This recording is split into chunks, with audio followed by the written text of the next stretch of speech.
ஹாகேஸ் நம்ம இந்த வீடியோல ஐஸ் ஃபேண்டசிங்கிற ஒரு சூப்பரான சீரிஸோட எபிசோட் 2ல என்ன நடந்துச்சு அப்படிங்கிறத பத்தி தான் பார்க்க போறோம். வீடியோக்குள்ள போறதுக்கு முன்னாடி நம்ம சேனலை சப்ஸ்கிரைப் பண்ணாதவங்க சப்ஸ்கிரைப் பண்ணிக்கோங்க. அப்படியே மறக்காம பக்கத்துல உள்ள பெல் ஐக்கானையும் கிளிக் பண்ணிக்கோங்க. ஃபர்ஸ்ட் எடுத்த உடனே நம்ம ஹீரோ தான் காட்டுறாங்க. ஆள் இப்ப அந்த ஃபாரஸ்ட் ஏரியாவுக்கு தான் வராரு. மரியாதையா அவளை விட்டுன்னு சொல்ல. ஃபயர் பிரின்ஸ் நீ சொன்னா நான் கேட்டணுமா என்ன? நம்ம ஃபைட்ல ஒண்ணுமே யாரும் வின் பண்ணல. இப்ப யார் இதுல ஜெயிச்சாங்கிறத பார்க்க வேண்டிய நேரம் நம்ம சொல்றோம். ரெண்டு பேரும் ஃபைட்டை ஸ்டார்ட் பண்றாங்க. நம்ம பிரின்சஸும் அப்படிதான் அவனை போட்டு நல்லா அடின்னு சொல்லி அவன் ஒரு பக்கம் கத்திட்டு இருக்க. நம்ம காங்சி எல்லாமே ஓத்தப்புதான், தேவையில்லாம எதுக்கு இங்க வந்த? இப்போ உன்னால ஒரு மிகப்பெரிய பிரச்சனை உருவாக போகுது. நம்ம ஹீரோ அசால்ட்டா ஒரு போடு போட்டதுக்கு ஃபயர் பிரின்ஸ் சுருண்டு விழுந்துடுறான். நம்மளும் அவனுக்கு என்னாச்சுன்னு பார்க்க போறாரு. அவன் டக்குன்னு அவர் எதிர்பார்க்காத நேரத்துல அவர் அட்டாக் பண்ண நம்மளும் அவனோட டிராப்ல வசமா சிக்கிடுறாரு. நம்ம காங்சியாலையும் எதுவுமே பண்ண முடியல. அவனும் அவன் ஸ்வாட கையில எடுத்துடுறான். நீ செத்ததுக்கு அப்புறம் இந்த மெர்மேடும் எனக்கு தான், உன் ஐஸ் ட்ரேபும் எனக்கு தான் சொல்லிட்டு அவன் அப்படியே அவரை போட்டு தள்ள வர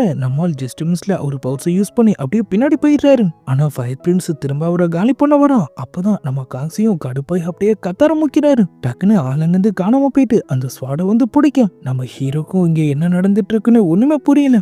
ஆள் இப்ப செம பவர்ஃபுல்லா இருக்காரு. அவரு கத்துல ஒரு பிளாஸ்ட் மாதிரி வந்து அவங்க எல்லாரையுமே பறக்க விட்டுருது. ஃபயர் பிரின்ஸ் ஒரு பக்கம் மட்டும் ஏறான். அவரும் அப்படியே கீழே விழ நம்ம ஹீரோ அவரை தாங்கி பிடிக்கிறாரு. காசு எனக்கு இப்ப என்ன ஆச்சு? அப்படியே கட் பண்ணா இப்ப ஃபயர் ட்ரைபர் தான் காட்டுறாங்க. இவன் தான் ஃபயர் லார்ட் போல. அவன் திடீர்னு ஏதோ ஒரு விஷயத்த சென்ஸ் பண்றான். அங்கிருந்து வேக வேகமா வேற ஒரு இடத்துக்கு போக அங்க பார்த்தா ஃபயர் பிரின்ஸோட லைஃப் சோர்ஸ் அப்படியே டிமா எரிஞ்சிட்டு இருக்கு. சிஞ்சு உனக்கு என்னாச்சுன்னு சொல்லிட்டு அவன் ஒரு பக்கம் கோவத்துல அப்படியே கத்திட்டு இருக்க. வந்த இடத்துல மண்டைய போட்டுட்டானா நமக்குள்ள தேவையில்லாத பிரச்சனைன்னு சொல்லி நம்ம ஐஸ் டைபர் சேர்ந்தவங்க ஃபயர் பிரின்ஸை காப்பாத்த ட்ரை பண்ணிட்டு இருக்கதை தான் இப்ப காட்டுறாங்க. ஆனா எதுவும் பெருசா வேலைக்கு ஆகல. நம்ம ஐஸ் கிங்கும் என்னாச்சுன்னு கேட்கிறாரு. இவரை காப்பாத்த குறைஞ்சது நம்ம 100 வருஷம் சேகரிச்ச பவரையாவது யூஸ் பண்ணி ஆகணும். வேற வழி இல்லாம அவரும் அவரு பவர்ஸ் அப்படியே யூஸ் பண்ற மாதிரி காமிச்சதோட அப்படியே கட் பண்ணா சபை கூடி இருக்கிறத தான் காட்டுறாங்க. நம்ம ஹீரோவும் அவரோட தம்பியும் அங்க மண்டிட்டு உட்கார்ந்து இருக்க. காங்சியோட அம்மா இப்ப அங்க வந்துடுறாங்க. ஃபயர் பிரின்ஸ் அட்டாக் பண்ணது காசு. நம்ம ராஜி இப்ப ஆபத்துல இருக்கிறதுக்கு காரணமும் அவன் தான். அவனை விட்டுட்டு இதுக்காக தேவையில்லாம காங்சியை முட்டி போட வச்சிருக்கீங்கன்னு சொல்லி அவங்க கேக்குறாங்க. அங்க இருந்து சில பேரு.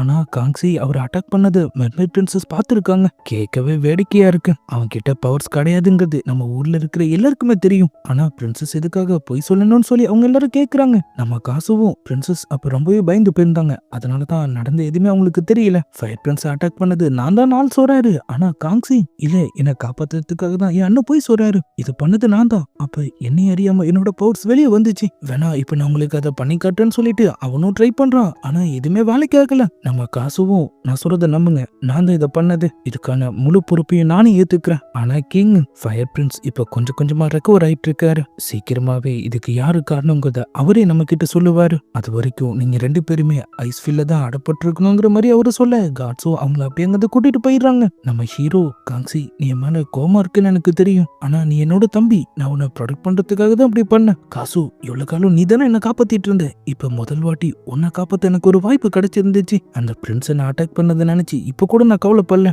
முதல்ல நான் என் பவர்ஸை யூஸ் பண்ணிருக்கேன். அதுவும் உன்னை காப்பாத்துறதுக்காக நினைக்கும் போது எனக்கு பெருமையா தான் இருக்கு. ஃபயர் பிரின்ஸ் கண்டிப்பா கண் முழிச்சிருவான். அதுக்கப்புறமாவது நீ அமைதியாரு, விளைவு என்னவா இருந்தாலும் அதை நான் ஏத்துக்கிறேங்கிற மாதிரி அவன் சொல்றான். ஆனா நம்ம ஹீரோ கண்டிப்பா தம்பி அப்படி விட்டுற மாட்டாரு. ஆளும் என்ன மன்னிச்சிடுங்கிற மாதிரி சொல்ல அப்படியே கட் பண்ணா இந்த பக்கம் ஃபயர் பிரின்ஸ் தான் காட்டுறாங்க. ஆள் ரெஸ்ட் எடுத்துட்டு இருக்க. திடீர்னு ஏதோ ஒரு டார்க் பவர் மாதிரி ஒண்ணு இப்ப அந்த இடத்துக்கு வருது. அது அப்படியே அவன் மேல சுத்திட்டு கொஞ்சம் கொஞ்சமா அவன் கழுத்தை அப்படியே நெரிக்க ஆரம்பிக்குது. யாரோ ஒருத்தன் சிரிக்கிற மாதிரியான சவுண்டோட பிரின்ஸ் கதையை முடிச்சிட்டு அந்த பவரும் அப்படிங்கிறது காணாம போக இந்த பக்கம் ஃபயர் பிரின்ஸும் அவரோட லைஃப் சோர்ஸ் காணாம போகுது அப்படியே பாக்குறான். சிஞ்சு இறந்துட்டான். இவ்வளவு காலமா நல்லவங்க மாதிரி நடிச்சு 3 உலகத்தை ஏமாத்திட்டு இருந்த ஐஸ் ட்ரைப் இப்ப என் பையனை கொண்டுட்டாங்க. இந்த வாட்டி ஐஸ் ட்ரைப்பை ஒட்டு மொத்தமா தீர்த்து கட்டாம நம்ம ஓயக்கூடாதுங்கிற மாதிரி அவன் சொல்ல அவன் ஆளுங்களும் போருக்கு தயாராயிட்ட மாதிரி காட்டுறாங்க. இந்த பக்கம் நம்ம ஹீரோ தான் இப்ப காட்டுறாங்க. பக்கத்து செல்ல இருந்து அவர் தம்பியை இப்ப ஆளு காணும். அவரும் அவன் எங்க போயிட்டான்னு சொல்லி காட்ஸ் கிட்ட கேட்கிறாரு. ஆனா அவனுங்க எந்த பதிலுமே சொல்ல மாட்டானுங்க. ஏன்னா உடனே வெளியே விடுங்க, மன்னிச்சிடுங்க பிரின்ஸ், அரசரோட உத்தரவு இல்லாம எங்களால உங்களை வெளியே அனுப்ப முடியாது. ஆளும் என்ன நடக்குதுன்னு தெரியாம அப்படியே குழம்பி போயிருக்கு.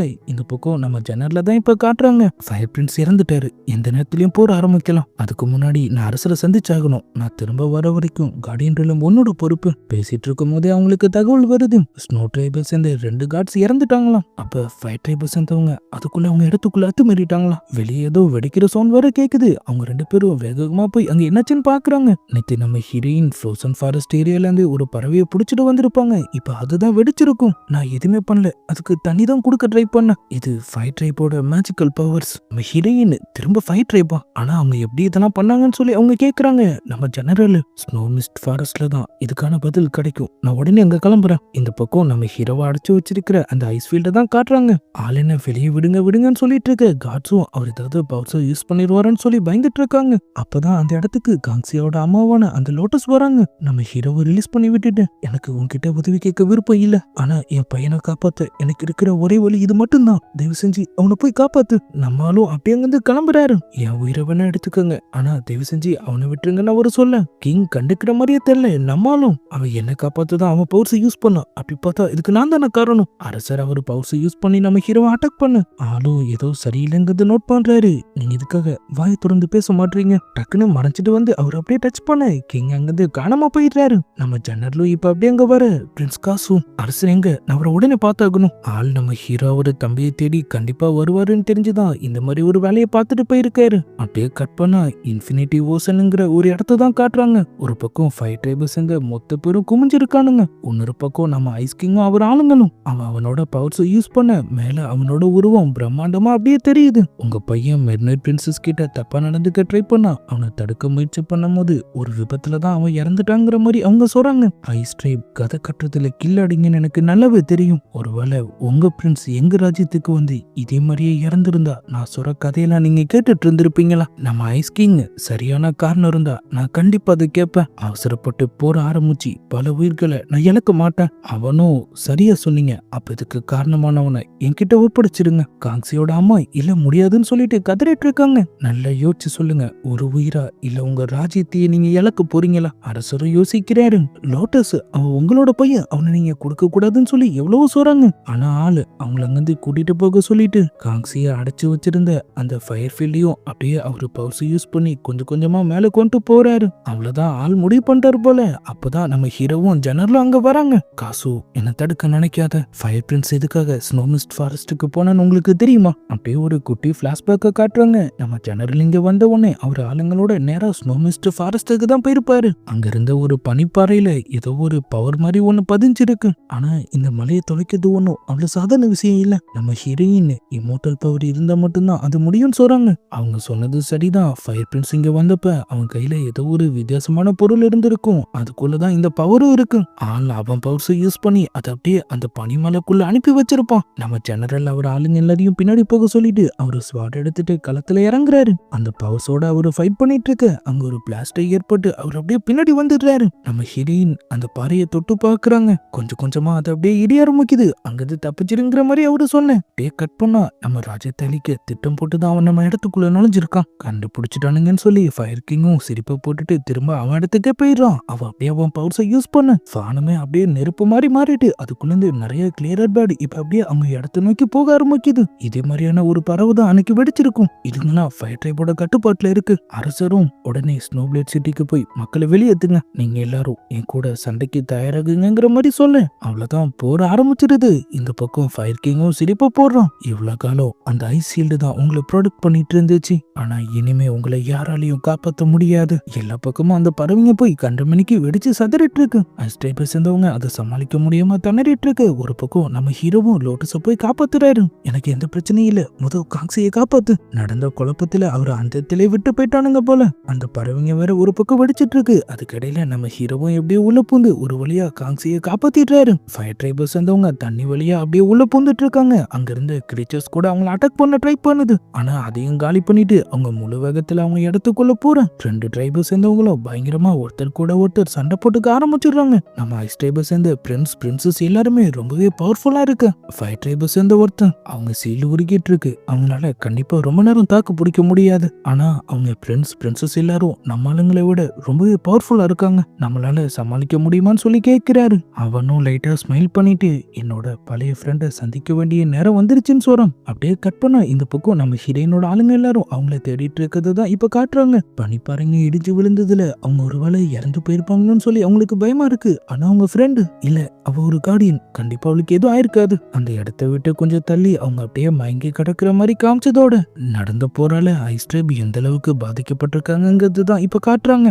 லோட்டஸும் அதை எல்லாத்தையும் அப்படியே பார்த்துட்டு இருக்க அவங்க கழுத்துல இருந்த ஒரு வித்தியாசமான பொருள் இப்ப அப்படியே ஜொலிக்க ஆரம்பிக்குது. அவங்களும் அதை மறைச்சிட்டு அப்படியே அங்கிருந்து கிளம்புறாங்க.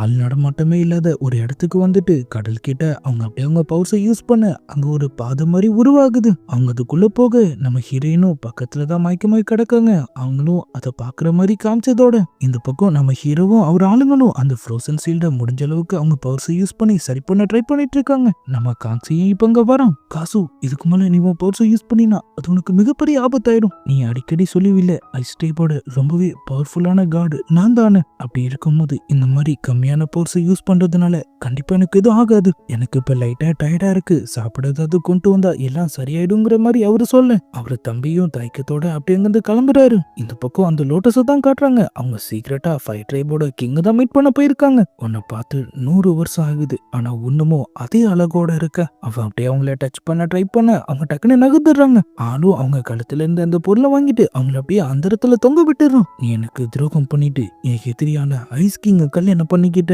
ஆனாலும் நான் உன்னை இன்னமும் விரும்புறேன். எனக்கு தேவையானதெல்லாம் நீயும் அதே வார்த்தையை என்கிட்ட சொல்லணும். அவங்கள தூக்கிட்டு ஆள் அப்படியே அந்த இடத்த விட்டு வெளியே வந்துடுறான். எனக்கு தெரியும் ஐஸ் கிங்கோட 2வது மனைவிங்கிறதுனால உனக்கு அங்க எந்த மரியாதையுமே கிடைக்கல. உன் பையனுக்கும் தான். எனக்கு தேவையானதெல்லாம் ஐஸ் டைப்பை சேர்ந்த பிரின்சஸோட வீக்னஸ், அதை மட்டும் என்கிட்ட சொல்லிடு, எல்லாத்தையும் நான் சரி பண்றேன். நம்ம ஹீரோயின் அதை பாத்துடுறாங்க. அவங்க லேட்டா சீரியஸோன்னு கேட்க அடுத்த செகண்டே அவங்க டக்குன்னு அங்க வந்துடுறான். ஆனா ஜஸ்ட் மிஸ்ல அவங்க இந்த பாறையில இருந்து கீழே தூங்கி எப்படியோ தப்பிச்சிடுறாங்க. அவன் அந்த டிவைஸை திரும்ப அவங்க கையிலேயே கொடுத்துட்டு இன்னைக்கு சூரியன் மறைகிற வரைக்கும் உனக்கு நேரம் இருக்கு, அதுக்குள்ள நான் கேட்டது எனக்கு கிடைச்சாகணும்னு சொல்லிட்டு அவன் அப்படியே வந்து கிளம்பு. இந்த பக்கம் நம்ம ஐஸ் பேலஸ் தான் காட்டுறாங்க.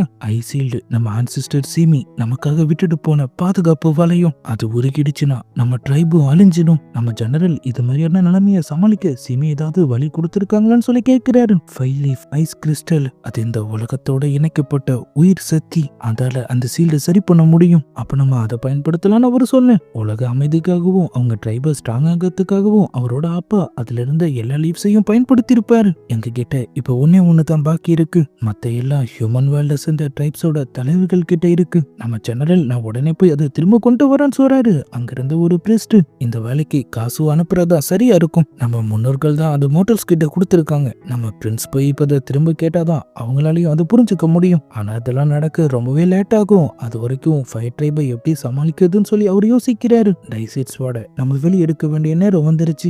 டைசைட் ஸ்வாடுங்கிறது அவங்களோட ஒரு ஸ்கேட் ஆப்ஜெக்ட். நம்ம ஜெனரல் அதை சீல் பண்ண சீமி ரொம்பவே கஷ்டப்பட்டு இருக்காங்க. அதை நம்ம திரும்ப கொண்டு வரணும்னா அதுக்கு நம்ம ஒரு ராயல் பிளட்டை சாக்ரிஃபைஸ் பண்ணி ஆகணும். நம்மளால எதுவுமே பண்ண முடியாதுங்கிற நிலைமை வரும்போதுதான் நம்ம அதை பயன்படுத்துறதை பத்தி யோசிக்கணுங்கிற மாதிரி அவரு சொல்றாரு. பிரிஸ்ட் நம்ம ஏற்கனவே அப்படி ஒரு நிலைமையில தான் இருக்கும். இந்த வார்ல நம்ம தோத்துட்டோம்னா கடவுள்கள், ஸ்பிரிட்ஸ், மோட்டல்ஸ் சொல்லி 3 உலகமும் ஃபைவ் ட்ரைபோட கட்டுப்பாட்டுக்கு போயிடும். அப்படியே அவங்க 2 பேரும் மாத்தி மாத்தி வாக்குவாதம் பண்ணிட்டு இருக்க நம்ம கான்சி அப்படியே முன்னாடி வரோம். அந்த ஸ்வாட நான் திரும்ப கொண்டு வரேன். அப்படியே இந்த எபிசோடும் முடியுது. இந்த வீடியோ எப்படி இருந்துச்சுங்கிறத மறக்காம கமெண்ட்ல சொல்லுங்க. இதுக்கப்புறம் என்ன நடந்துச்சுங்கிறதெல்லாம் நம்ம நாளைக்கான வீடியோ பார்த்து தெரிஞ்சுக்கலாம். அது வரைக்கும் குட் பை.